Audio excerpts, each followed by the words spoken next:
Alabamians, go to 1819news.com. And while you're there, subscribe to the daily newsletter. Hi, this is Bo Goodson from the Goodson Group with your Real Estate Minute. You're thinking of selling your home. Here are several ways to improve the look of your home and possibly the value. Number one, improve the curb appeal with trim bushes and cut the grass. Repaint the exterior where needed, and if needed, paint your front door. Number two, declutter the inside of the home by removing items that are not needed off countertops, dressers, and the den. Three, paint walls and trim where needed with a fresh coat of paint in a light color that will show off your home. Four, clean your oven and microwave inside and out, make it shine. Number five, professionally clean carpets or shine the wood floors with a polish or Bono. Six, clean out all closets or unwanted clothes, shoes, belts, hats, and donate them to a local charity. Finish any leftover repairs now, doorknobs, light bulbs, and closet doors. For a complete list and an in-person evaluation and consultation, call Bo Goodson from the Goodson Group, 221-2883 or 551-0225. Hey, get in. What? Who are you? I'm future you.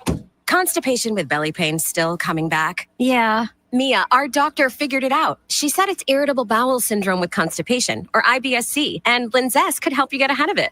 Linzess linaclotide is a prescription medicine that treats IBS-C in adults. It's not a laxative. It's a once-daily pill that helps you get ahead of your symptoms. It's proven to help you have more frequent and complete bowel movements and helps relieve overall abdominal symptoms, belly pain, discomfort, and bloating. These symptoms were studied in combination, not individually. Do not give Linzess to children less than 2. It may harm them. Do not take Linzess if you have a bowel blockage. Get immediate help if you develop unusual or severe stomach pain, especially with bloody or black stools. The most common side effect is diarrhea, sometimes severe. If it's severe, stop taking Linzess and call your doctor right away. Other side effects include gas, stomach area pain, and swelling. Talk to your doctor and say yes to Linzess.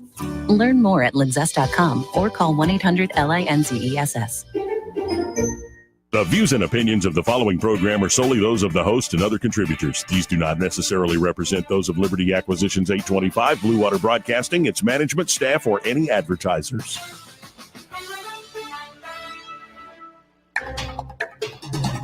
It's time for Montgomery's conversational radio show. It's news and views on News Talk 93.1 FM. To join the conversation, call 272-9228.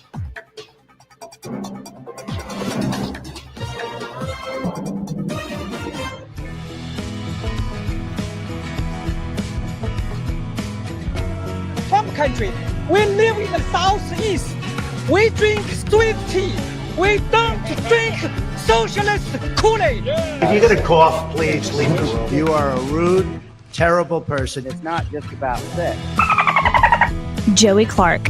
Welcome into the program. And don't you love, as a talk radio show, having a lead-in from a national pharmaceutical ad talking about people's bowels and movement and stool and all the side effects of the medicine that's going to cure. Like RFK Jr. can't act fast enough. I'm sorry. Oh, but what about freedom? Well, I'd like the freedom not to be, as in the beginning of my show, listen to somebody talk about stool. Anyway, welcome into the program. Plenty to get to today. Every day I'm going to say this. Tell the deep state Uniparty, I don't care who that is, it might even be a congressman, a senator you love. No war with Iran. No. This is the best way to destroy the America First movement. If you start a major war in the Middle East, no war with Iran. Now, Trump is also trying to end the war in Ukraine after hitting Zelensky yesterday. He's saying, Vladimir, stop. This is after a Russian strike, very deadly one in Kyiv, the largest in a year, as Zelensky remains dogged in his defiance of Trump, saying Crimea is still Ukrainian. We're not going to give that up. And in other news, and you might not think, why is this important? But India and Pakistan teetering on the edge of war after this terrorist attack. Very big saber rattling going on. Modi, the prime minister of India, actually breaks from his speech and starts speaking English. So the whole world hears what he has to say about, we will follow you to the gates of hell, you terrorist. Both nuclear powers, be paying attention to that. But there is so much going on in this world, including here locally. And joining us to talk about some of that, we have Erica Thomas from 1819news.com. She's the editor-at-large there at 1819news.com. How you doing today, Erica? Howdy, Joey. I'm doing great. How are you? I'm great, other than that pharmaceutical ad to kick off the show. I mean, it's just gross. They're just gross. People are gross, I guess. We're gross. Yeah. I'd rather not talk about it right as I'm kicking things off here today. And yeah, I'm not going to, so. Okay, good. You're Good. I'll leave it alone then. I'll leave it alone. I hear you loud. Sometimes you just got to walk away.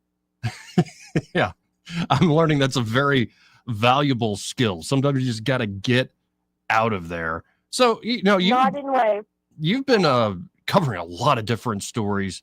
I want to start with an animal story. An 82-year-old man attacked by bobcat in Wilcox County on hunting land. And he looks pretty torn up from the photo I'm looking at here. Daggone.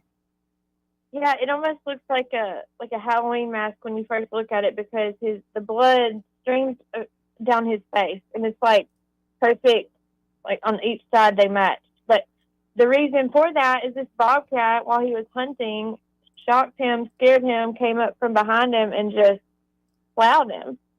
In fact, he said it was like he was getting hit by a baseball bat. But I got to talk to this man's daughter yesterday, and she provided me a video of him explaining what happened. His name is Claude Struther, and this happened in Wilcox County. The family has some hunting land over there, and this fella is awesome. I mean, he is the kind of guy that you could just sit and talk to for hours and hours, about the good old days. And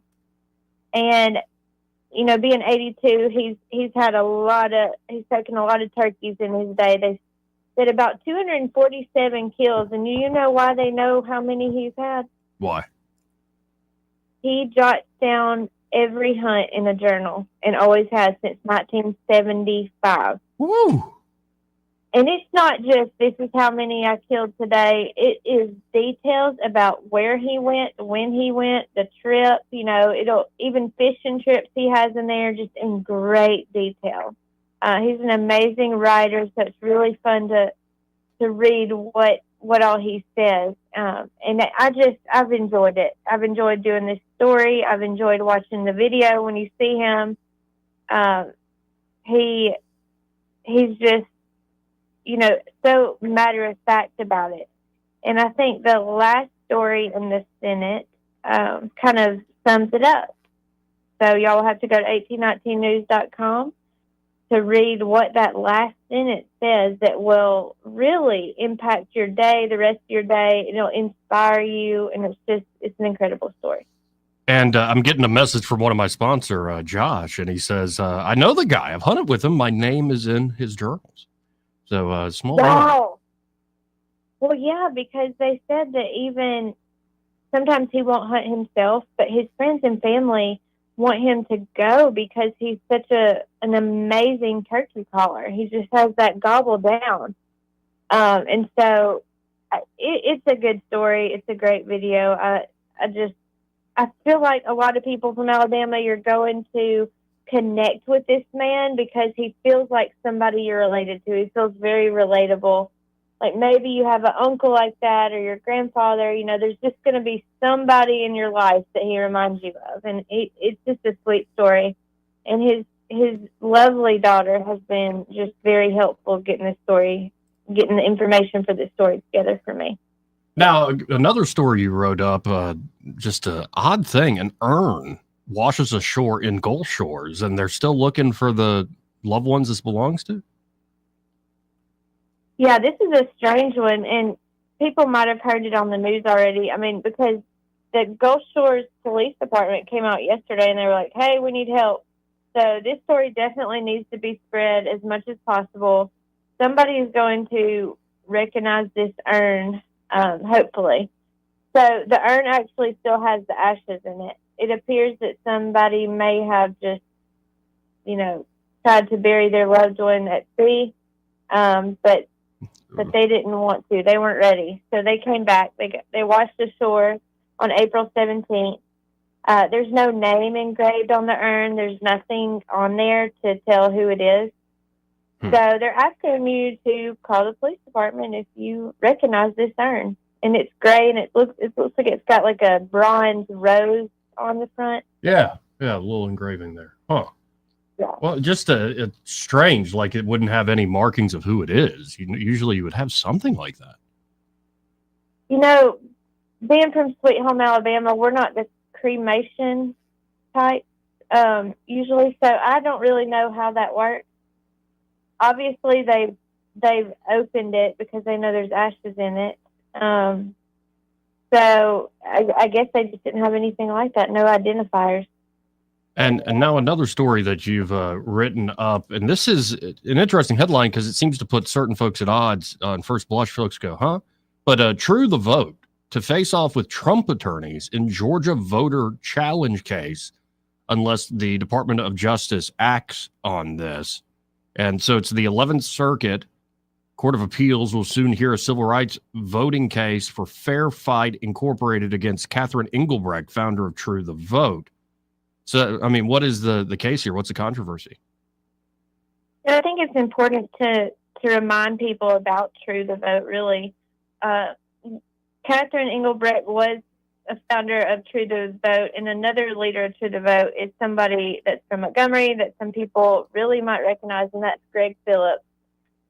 He produced that documentary, 2,000 Mules, that made national headlines. And, you know, during the 2020 election times, they were just constantly in the headline after those elections because they did so much to challenge votes all across the United States. They were looking into voter fraud. They found so many cases where that questioned voter integrity, for sure, election integrity. They just kind of found out like this could have happened, and this is why Trump may not have been elected. So that history is important. They were even jailed. Greg Phillips is the guy from Montgomery. Mm-hmm. Greg Phillips and Engelbrecht were jailed at one point because they refused to give up their sources, and they were charged with contempt. And they were not quickly released from jail. This was a thing where they sat in jail for days, until that contempt charge was vacated by a higher court. But, I mean, these people, no matter what happens, they say, I don't care. I'm going to still tell the truth. I'm going to still find the truth. I'm going to work hard to ensure voter and election integrity across the nation. And you may recall, you were there, I believe, this past year during the 1819 News annual get-together. We had a little award ceremony. Of course. And the Albert, you were there, weren't you? I was there. That. Oh. We gave just a handful of people the Albert Patterson Courage Award. And just to explain that, we had Dr. Jordan Vaughn, Senator Tommy Tuberville. They were among this small group of people that got this award, and so was Greg Phillips. Because he is from Alabama, he has done so much. He's not scared of anything. So to give him a Courage Award was kind of fitting. And, you know, he was also the ones that exposed this malpractice of the poll worker that was connected with Connect, which a lot of people may remember. Connect was the story that was connected with those Chinese servers. And Greg Phillips had a big get together and came out with this information. He was not scared of the consequences. So all that to say, True the Vote has really fought for what is right, which would be the Trump administration. And now it's kind of strange because the Trump DOJ could be going against True the Vote in this case. And this case was brought by former Georgia governor nominee Stacey Abrams. Her nonprofit Fair Fight. They want just basically anybody to be able to vote. They want free elections where you can, check yes or no on Facebook if you have to, and just, free for all voting. And we all know why Democrats would want that. So this is something that the Trump administration has fought against. And now it's so strange because when this case came about, it was Joe Biden's Department of Justice. And now it's Donald Trump's Department of Justice. And the case all hinged on Abrams' group saying that True the Vote challenged some of the voters in Georgia, and they called that voter intimidation. So they filed a civil lawsuit against them. They lost that civil lawsuit. Now we're at the appeal level. And being at the appeal level and having Trump's DOJ on the left side of this is a very interesting turn of events. So to the vote, folks are hoping that Attorney General Pam Bondi comes out and says, oh, we need to pull away from this one. Yeah, there are a lot of folks these days wondering what the heck is Pam Bondi actually doing, but that's a much longer conversation. And before I let you go, we've been covering these massive Easter services. I was in Auburn. I didn't go to this one, but the one at Neville Arena was massive. And it looks like you reported on one at, of all places, the Florabama. We're looking at over 10,000 people on Easter Sunday and then 60 baptized in the Gulf of America. Yeah, a lot of people don't realize that Florabama has a church every Sunday, a church service. And so it's called Worship on the Water. And they usually have two different services on Sundays. One's at 9, and then one's for 11 a.m., probably more for the people that stayed out at Florabama the night before. But both services are incredible. They're kind of the same. Some have two different types of services, but at Florabama, they're all the same. But on Easter, they had 3 services because they knew they were going to have so many people that maybe they were down here for spring break and they wanted to come to church. Just because you're, partying on the beach doesn't mean you don't love Jesus. So they put those two things together. 60 people were baptized on this one day right there at the Florabama, which I have a personal connection. I was just baptized in the Gulf of America on New Year's Day. So I feel like it's a great place to just kind of give your life to the Lord, rededicate your life to the Lord, whatever you want to do. You have a special sense that you're close with God when you're out there on that beach. Now, the fact that there's a bar behind you, I don't know if that changes anything. Jesus turned wine into water into wine, right? So, I love the feeling of this. I love this story. I think it's incredible. And I know Florabama owner John McGinnis, he's really big into his faith, and he wanted to put this story out there because maybe we can say, hey, you're on vacation, come hang out at the Florabama, not only on Saturday nights, but also Sunday mornings, because everyone here loves you, and so does Jesus. So come on in. Well, I love it. And were you like rechristened, rebaptized? Is it the first time, or are you just doubling down? Well, I was baptized in the Baptist church when I was very young. And then my family started going to a Pentecostal church, and I kind of changed my denomination at that point when I was about 12 years old. And I've kind of, my Baptist preacher says I'm Baptist-costal. My Pentecostal preacher just says, you're full of the Holy Spirit. There's no way you can be anything other than Pentecostal. So I don't think it really matters at the end of the day. I just love God. But I wanted my Pentecostal pastor to be able to, he came down from Birmingham and baptized me. So that was a very special moment. And it was freezing, by the way, 30 degrees. Ooh, that's a little, yeah, that's commitment right there. No, it doesn't hurt to always be christened again. And well, I appreciate the polar plunge baptism is what I called it. So I appreciate all the details, all the stories. Keep on trucking. If folks want to check out your work or maybe have a lead for you, how can they get in touch with you? Definitely go to 1819news.com. You'll see my email at the bottom of every story. It's erica.thomas@1819news.com. And don't forget to subscribe to our newsletter and maybe even subscribe to some exclusive content on 1819news.com because we are bringing it to you. There you go. Well, I appreciate it, Erica. We'll do it again next week. Thank you so much. God bless. God bless. Again, that's Erica Thomas, editor-at-large there at 1819news.com. This part of the program brought to you by Josh and Leslie Ryder there at Dillon Rings. And it was, in fact, Josh Ryder who knows Claude, the guy who was attacked by the Bobcat, saying, my name is in his journals. That's it's cool. Always small world when you start talking about some of these local stories. But if you're looking for a full service jewelry shop, you got to go with Dillon Rings. I'm looking at their Facebook page right now. And today they write, with both natural and lab-grown diamonds available, which one is right for you? We can help you work through this question and find the perfect stone that fits your budget. So you don't have to break the bank. You can still get a diamond, something that sparkles quite nicely, quite fabulously.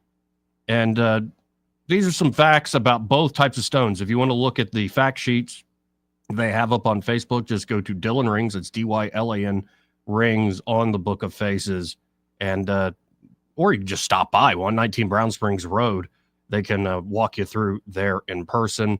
And whether you're looking for a diamond, which is, I believe, the birthstone for this month, or if you are looking for, say, an appraisal or a repair or a spa treatment, or you're just looking to buy some brand new jewelry, because why not? I just got paid. Let's go get some. They've got your back there at Dillon Rings. So stop by today, 119 Brown Springs Road here in Montgomery. It's just off Atlanta Highway, sort of the back end entrance to the AUM complex. And be sure to tell them that Joey, that fell on the radio, sent you. Byron Sheehy here in the studio with me. How you doing? Doing well, Joey. How are you, man? I'm all right. Life's all right. You been attacked by any cougars here lately? No. I have not been attacked by any cougars here lately. I'm mostly safe. Yeah, I try to stick to the waters I know. Always a smart don't go chasing waterfalls is what I was Don't do that. Left Eye said, I believe. Yeah, like this is why I don't go to Cloverdale or Old Cougardale very often, because you just never know. You sit down at a bar and all of a sudden, like, yeah, I've been a state employee for years and my ex-husband's such an a-hole. And it's like, oh, tell me more about your ex. You see that tan line around the ring finger? Yeah. Oh yeah. Like, and you're like, out. I'm like, this just is like, this seems like darkness. This is why you don't mess with people's families. Yeah. I don't think it's a smart move. I don't think it's a smart move at all. Guy's lucky, man. Obviously, he's skilled outdoorsman, but on that, the Bobcat guy, you just got to put that down to maybe Dillon's jewelry kind of scared the guy off. Yeah, maybe kind of hit him in the eye or something, or just God looking at that might be one of the worst like predators, like a big cat. Now I know a bobcat's not necessarily a mountain lion or a cougar, but like a big cat going for you, yeah, that's. I don't know. Like, would you rather take on a big cat or a bear? Neither. Yeah, right. I don't. I've got a fear of alligators and crocodiles. I'm going to say cat, just because I know bear would win. Yeah, right. It's just like bad luck. Or, well, if you go to some of this, nation's national parks, I wonder if it happens in state parks, you might face the deadliest predator of all. A human being. What is it about our trails? Like the Appalachian Trail seems like a great idea. Like you get away from the world, you go hike the trail, you get to meet all sorts of new people at the little stops along the way. But all these people disappear. Murderers hang out on the Appalachian Trail. Of course. I mean, I've seen it's a great place for murder. A few of those documentaries where, we don't know who this person is. And, 3 people went missing. Right. Turns out a serial killer was hiding on the Appalachian Trail, running from the cops. So you might be trying to be one with nature, or like be born wild or something like that, or feeling the call of the wild. And what you find is the deadliest predator is still fellow human beings. Always. Got to watch out for that stuff. Also, kudos to John McKinnis down there at Floribama, man. Yeah. Stand up, dude. I knew they did services. I didn't know 10,000 people would show up to Easter Sunday. That's insane. I read that. And I'd heard from John, previous services had, gone off exceptionally well. I had a chance to actually meet and speak with the pastor before. Super cool guy. To answer or to, I don't think that having a bar behind you makes the service any less, from that vantage point. As somebody raised Roman Catholic, I second that. Well, motion. as someone who understands that churches are hospitals and not trophy cases. Oh, there you go. Yeah. Yeah, no, you attract the sinners that way. Got to go fishing where the fishes are, right? Yeah, exactly. Fisher of men, right? Yeah, exactly. So, and also Neville Arena in Auburn had 10,000 people. We saw the survey or the poll here recently that said like 20% increase amongst, or for young men or our age and younger, now believing where they didn't a few years ago. Phenomenal. Yeah, it's an incredible shift. I'm wondering though, like I've been saying this all week. when are we going to stop seeing the schisms and more coming together? Now, these are signs, good ones, of people coming together, but it just seems like it's been schism after schism after schism. Well, that's where they want us. Right. And you got to wonder, when is that going to stop? And like, you know, in some churches you look at it and you go, how's that even real? Yeah. Like that doesn't make any sense. And I guess it depends on what you're raised in and what you're used to when you think of church. But, you know, I've long said this is like I'm maybe exaggerating, a city of 1,000 churches. And I'm like, and I don't mean by race. I mean why is everybody so segregated, so fragmented on Sunday? If this is the Bible Belt, it's like, I guess, I don't know. It's the exaggeration of small differences. Well, like you agree on 90-something%, but you're really going to fight over that extra 10% you disagree on. Well, some things I believe are pretty much a litmus test for people on their faith. And I believe that some churches have gone a little too close or too far to placate into the masses and kind of gotten away from the intent or the meaning. And I think a lot of people feel that. Sure. 272-9228. But then how does that, like that rebirth of faith and insight, like actually influence somebody when they look at the world, say politically? Because I, for instance, I bet there are plenty of folks at churches on Sunday here in this great city of ours who are like, yep, we need to bomb Iran right now. We got to do it. This is a holy thing to do. What would Jesus do? He'd drop another one. Right. But, and then there are, of course, going to be other churches like, no, like they're almost like pacifist about this stuff. Pacifism, I think, is dumb.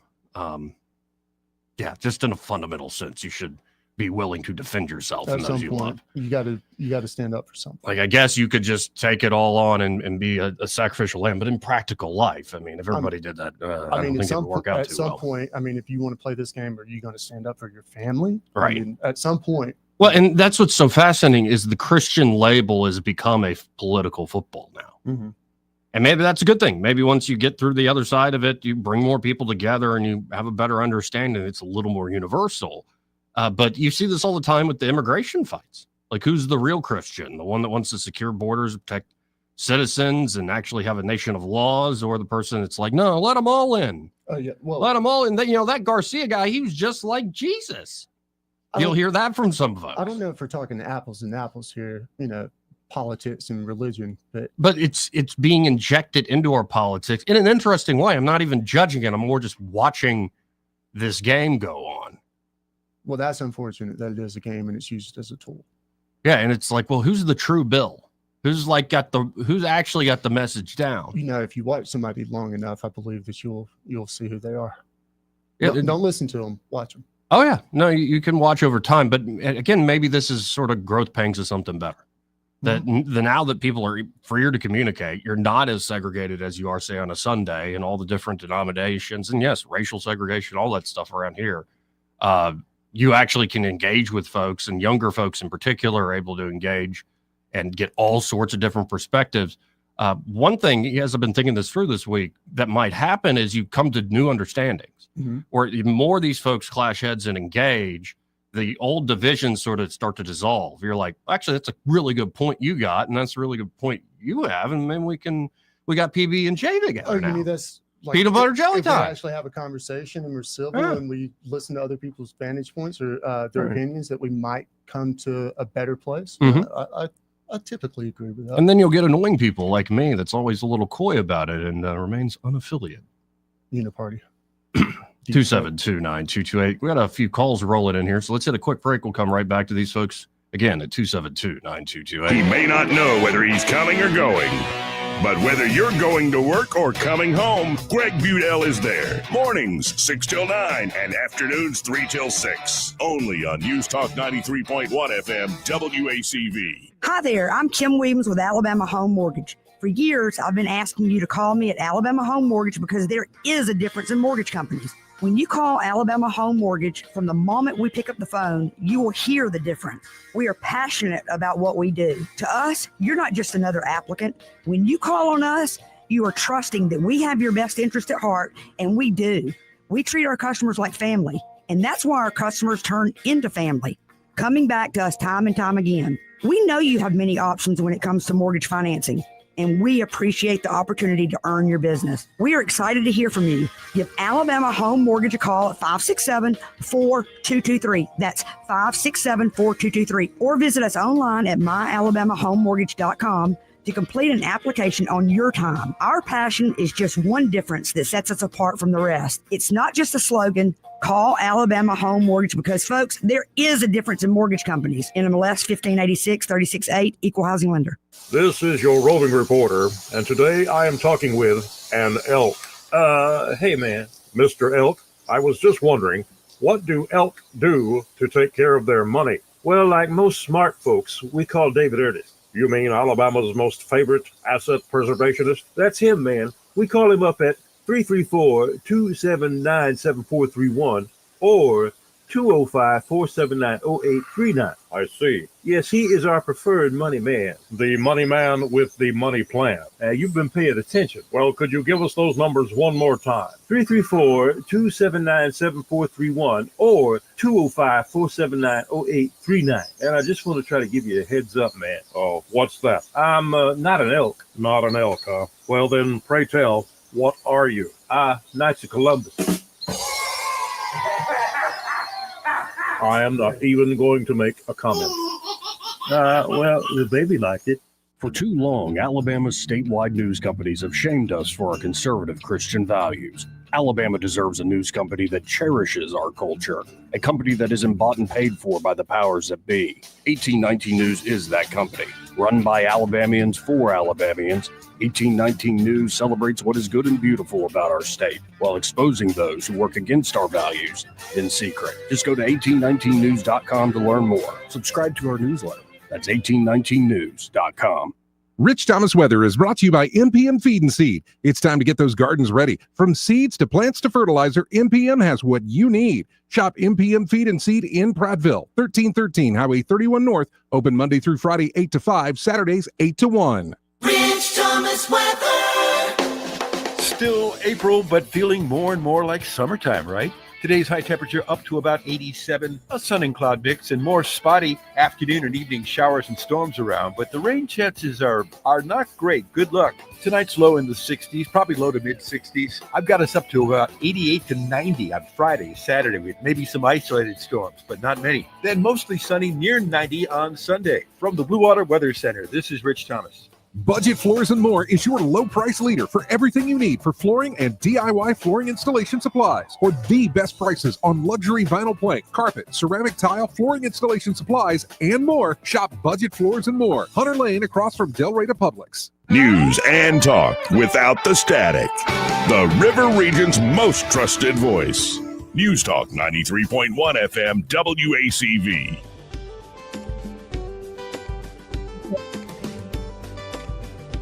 Welcome back to the program. I'm your host, Joey Clark. You can always watch online at Joey Clark Live on YouTube or at the Joey Clark on X. Maybe you want to listen back to a call you had earlier today, hear the sound of your own voice. That's always a pleasant experience. Let's go to James. Hey, James, how you doing? Hear the sound of my own voice. Joey, it sounds like you know me better than I think. We're getting there. Okay, well, that's scary for both of us, right? It is. I'm a little freaked out about it. But you know what? We're going to keep on trudging along. Okay, here's one of those places where I should just probably keep my mouth shut. But there is faith, and then there's religion. True. All right, and then there's doctrine, and then there's traditions of men. Yes. Okay. Since we're both clear on what those are, we will move forward. Is that okay? Yeah, that's cool. Okay. AT, Appalachian Trail. The places where those people stay, and I'm sure you know what this is hostels. Yeah. Okay. Have you read the book Hiking Through by Paul Stutzman? I've never read Paul Stutzman's Hiking Through. It's a nice little read about his hike up the trail. I want to say this took place, I may have my decades wrong. It's either 2008 or 2018, somewhere in there. One decade or the other, but I forget which. Then, the book about the Appalachians, Our Southern Highlanders. Our by Southern Horace Gephardt. Highlanders. Horace Yes. Gephardt. Okay. Our Southern Highlanders.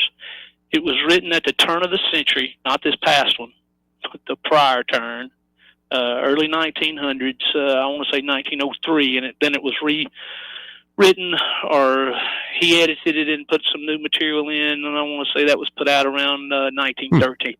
Yeah, I got to know a little bit about it. My former roommate, actually, we've been good friends since third grade. I hadn't talked to him in a while, but love him all the same. And he's now working at the Historical Commission here in Alabama. He almost pulled the trigger on trying to do at least a portion of the trail. So he did a very deep dive, and I was kind of alongside him as he was researching, how do I pull this off?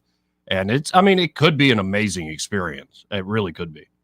It could be. When you want to go. There's plenty of amazing experiences I'm not going to do. You got to find us some financial backing, though, Joey. Yeah.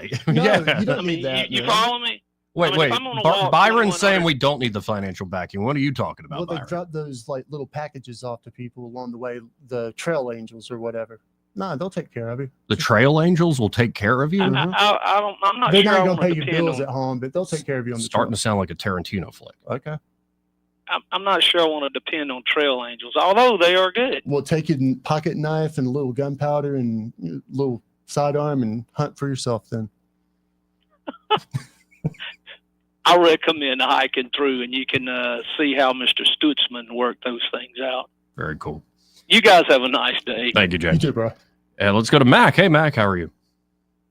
Hey, good afternoon.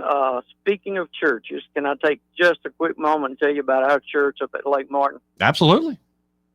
Church in the Pines was founded in the 1950s, and I've had the privilege of serving as worship leader there for almost 24 years, and we have seen tremendous growth, particularly in the last 2 or 3 years. And on Easter Sunday, we had between 2,000 and 2,500 people there. We had 40 boats in the slough. We got a place where they can tie up their boats in the slough and remain in the boat and still hear all the service.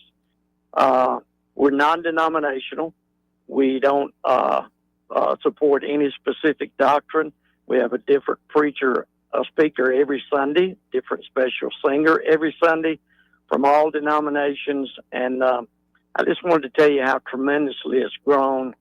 We've seen an amazing difference in the last couple of years, and we're just thrilled. We're just thrilled. I saw the 1819 news story about that huge turnout on Easter Sunday. And, when I went to brunch in Auburn and saw my cousin who went to the one in Neville Arena, and it also, I believe, non-denominational, the group they put together there. And it is fascinating. And I really do wonder, especially in this new information age, how do folks continue to come together with, and I think I like that very Southern tradition, even though I'm raised Roman Catholic, that real Southern tradition of we have doctrine, but we don't have to emphasize that up front. It's more about grace and, I guess, fellowship. That's exactly what we try to do. And we're a very large A-frame. I don't know if Joey, if you've seen it or not, but we could see between 850 and 900. And then they bring their blankets, they bring their lawn chairs, and they get on the grassy hills with their kids and on the beach, and it's just a wonderful atmosphere. This is at 9 o'clock on Sunday morning. I told them on Easter Sunday morning, I told the congregation, I can't imagine. We had hundreds and hundreds of small kids there and children. I said I couldn't imagine what it took to get all these kids ready for church and be there at 9 o'clock on Sunday morning. So we're just thrilled, and I just wanted to share with you about our non-denominational church at Lake Martin. Beautiful. Appreciate it, Matt. God bless. Thank you. 272-9228. That's 334-272-9228. And it's, I think, a matter of taking a step at a time, a step each day. And to see that turnout, especially on Easter, is quite something.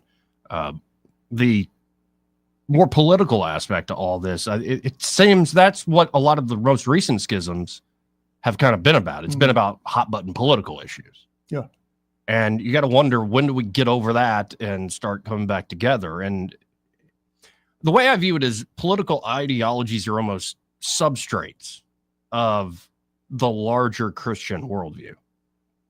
Like, Christianity is as it's developed over the years, a very sophisticated, nuanced understanding of the world that accounts for sin and accounts for bad and evil in the world. And one of the most remarkable ways I think ever seen, ever understood, at least groping to understand by man. And so it could emphasize more social justice. It could emphasize, and taking care of the least of these, but it could also emphasize justice and I don't want you stoned to death, but go sin no more, sort of thing. And it's interesting how because of the politics, you start to see different aspects of the Christian message emphasized in particular ways. In, I think, ideal world, you and your opponents actually need each other. You need that person who has that different temperament than you to emphasize the thing that you don't. Mm-hmm. Now, when one necessarily dominates the other, is that good? Well, it depends on the time. But I find it's interesting when you think of it in less just Republican, Democrat, or the hot button political issue of the day, how valuable it is to have all these different perspectives. And it would work better if they weren't so. There are certain times where I'm like, man, that's just really at odds with one another. I don't know how you begin to reconcile those things. Well, to me, I think part of the problem is it seems like, at least from a public square standpoint, whenever opposite sides are having conversations, it's the extreme of both parties. Yes. And not the, more rational people that make up the 80%. Well, because the rational, reasonable, nuanced people are charitable with folks they disagree with. They're boring. We want to see Jerry. We want to see Scott Jennings dunking on all those morons on CNN. So we want to see Trump saying fake news. Do we want substance or do we want the sizzle? We want the sizzle. All right. Now, some might say, I want the steak and the sizzle. Or instead the sizzle, the squeak, that will. But again, that's another part of our weird time. We have a lot of sizzle, a lot of flame wars, a lot of fire on Twitter and whatnot. On fire. And then you get the 3-hour conversation that is in depth.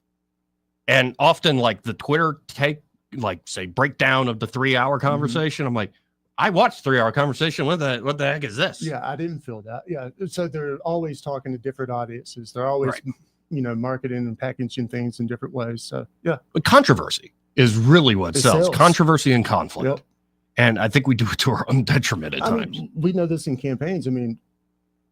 People are more likely to get out and go vote when things are bad rather than when they're good. It's just human nature. You're more likely to act out of fear than out of love. Yeah, it's, what is it? Fear, envy. That's definitely a thing. Fear, envy. Think of all these people saying they want to date Luigi Mangione. And it's, how people sent letters to Charles Manson in prison. Those crazy, crazy women, crazy broads. You get that phenomenon where it's we hate the ruling folks so much. I don't like them. I want our ruling elite to do better is kind of my message. I don't want people to go just randomly kill folks, though, and I'm definitely not going to cheer that on. You see that sort of bubbling up. That's the envy thing. And then the one that's less counterintuitive, because how could love ever be bad? You ever had your heart broken? Ever been in a codependent relationship? Mm-hmm. Where it hurts, it's not good for you, but that love just keeps bringing you back. And they appeal to that love at just the right time when you start asking questions. It's always an interesting game that's played. And this is all politics. Fear, envy, and love are some of the most powerful motivators of the mob. Lust. Yeah. Oh, lust too. But, I think that sort of stuff shows up in the people that actually run for office. They want the money. It's greed. It's lust. It's seeking status. To me, that's all rooted in the same thing. Probably. Yeah. Yeah. I think if you really whittle it down. Is wanting something that your fellow man has that you don't. You ever whittle? Whittle down ideas? Well, I've whittled a piece of wood. It hadn't been a while since I've done that. Yeah. I hadn't played with a knife in a while. Well, I cut my hand carving out a pickle. Carving out a pickle, you cut your hand. It's a bad Santa reference. Oh, I didn't catch that. I'm sorry. Yeah, sorry. Anyway, we got to hit another break. First, this part of the program brought to you by Montgomery Men's Health, and they're at Montgomery Men's Health. They're ready to help you fellas out, especially if you're not feeling yourself. We heard it yesterday from RFK Jr. making the rounds saying the average teenage American boy has the same testosterone as a 68-year-old man. Yeah, that's not good. Mm-mm. So, maybe you're a 68-year-old man and you're I want to feel like I was when I was at least 40. They've got treatments for you there. It does happen naturally with aging. You start to lose testosterone. You start to lose snap in that turtle, so to speak. Well, maybe you want that snap back. Well, they can snap it back for you there at Montgomery Men's Health, but it doesn't have to be somebody just getting up in the middle and aging over the hill. It's also folks that are in their 20s. It was like, why do I never put muscle on? Why am I never forthright and aggressive in a good way? You Like, need to go. where's that energy and stuff? Go by Montgomery Men's Health.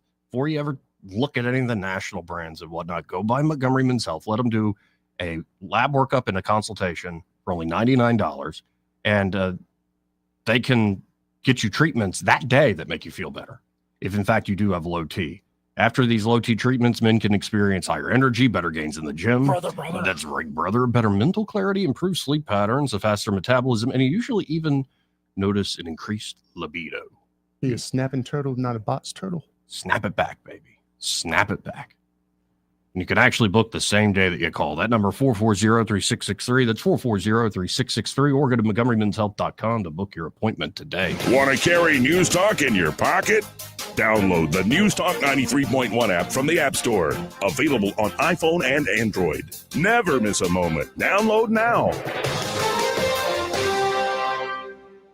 Hi, I'm Cheryl Woodward, account executive with Blue Water Broadcasting. Why should you advertise with us? Radio is an active medium. It can create immediacy, driving shoppers to a specific store, brand, or to take a specific action. Radio ads engage with the audience in a personal and unique way. Contact me, Cheryl Woodward, by going to bluewaterbroadcasting.com to find out more. Blue Water Broadcasting, local folks helping local business. What's your biggest investment? More than likely, it's your home. So treat it that way when you hire a painting contractor. With PBS Painting, there are no gimmicks, no $99 specials. Just quality painting and someone who treats your home with the same respect that you do. At PBS Painting, we have been painting for years and look forward to many more years to come. With PBS Painting, the job gets prepped properly, whether it's cleaning, scraping, or priming. We always use quality products, which is a must for a quality paint job. So if you're looking for a painter that doesn't need upfront money and is on the job at all times, then please give me a call. Scott Bowers and PBS Painting, 294-5122.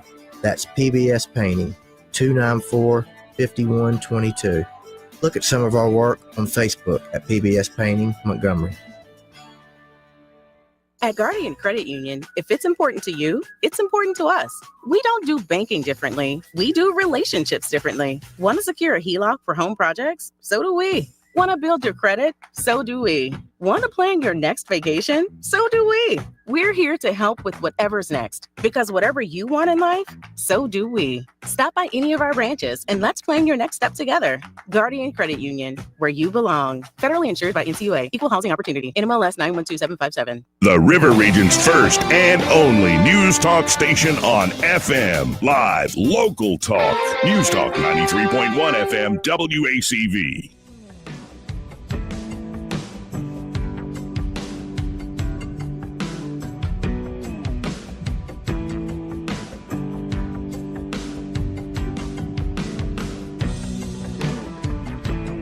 Joey Clark.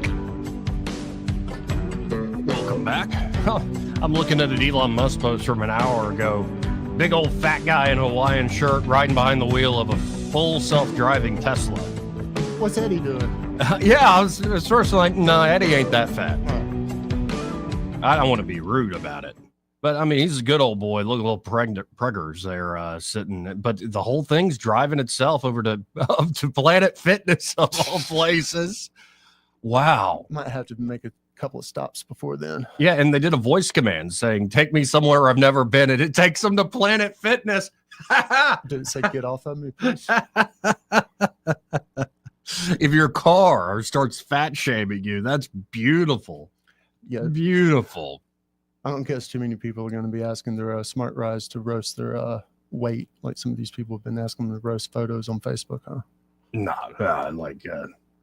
Now, Trump earlier today in Oval Office, a cabinet meeting, was asked to go on and on about what's happening with Ukraine and Russia. Overnight, massive strikes, hadn't been like this in a while, on Kyiv from the Russians.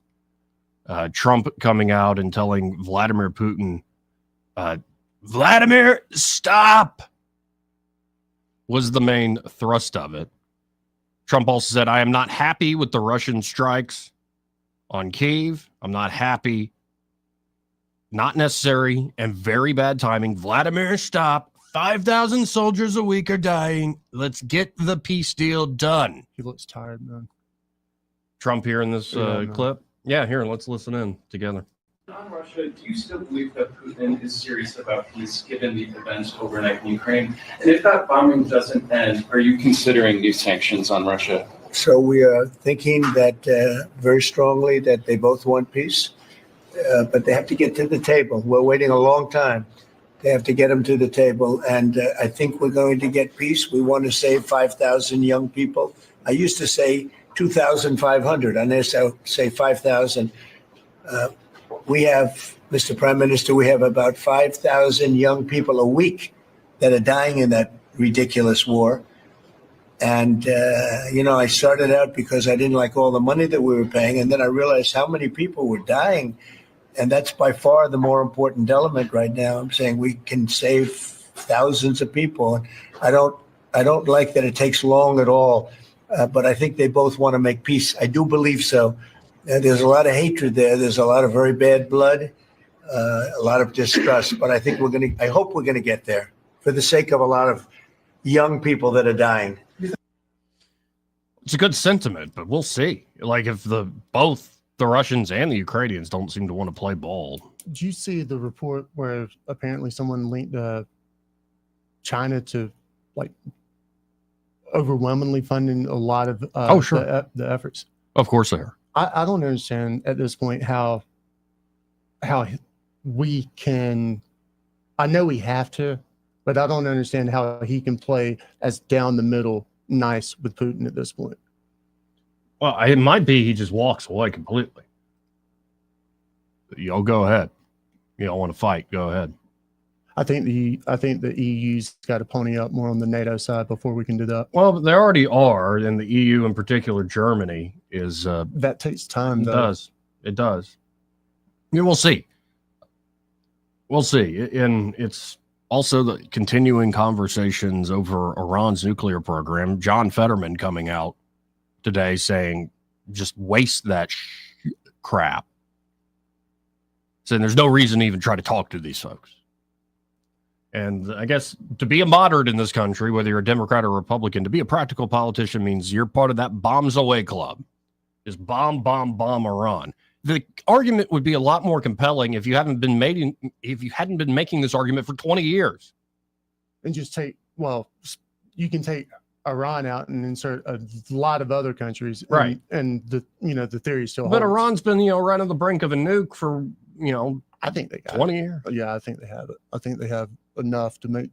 Now, Secretary Rubio's made a good point other. recently that, if you want to have a peaceful nuclear program, we'll just import enriched uranium from the Russians, and it'll be capped at 3-something%, and you can have your medical and energy program.